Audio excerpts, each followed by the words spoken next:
Welcome to our channel. Today we how to set up Datadog monitor alerts for web performance, detailed guide step by step clearly. To set up Datadog monitor alerts for web performance, start by logging into your Datadog account. Navigate to the monitors section from the main dashboard. Click on the New Monitor button to begin creating a new alert. Select the type of monitor you want to create, such as APM, synthetic, or metrics. For web performance, choose the synthetics option. On the next screen, select the specific check type, for example, HTTP or browser.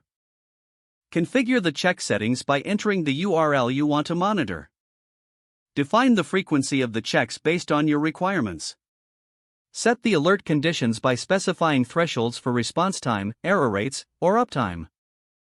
In the Notify section, choose the notification channels such as email, Slack, or webhooks. You can set up escalation policies to ensure alerts reach relevant team members. Add a meaningful name and description to help identify the monitor later. Review all of your settings to ensure everything is configured correctly. Once you're satisfied, click the Save button to finalize the monitor.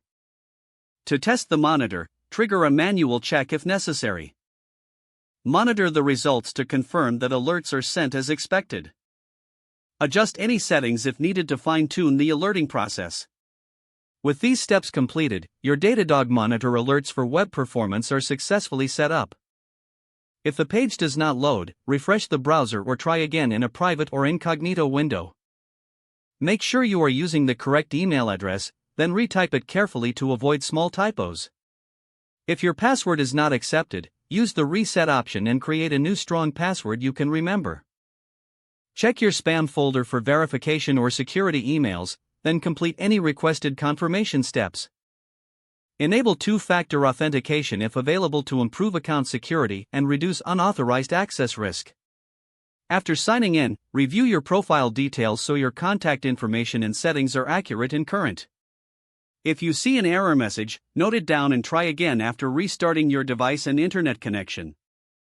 Log out when you finish, especially on shared devices, to keep your account and payment information secure.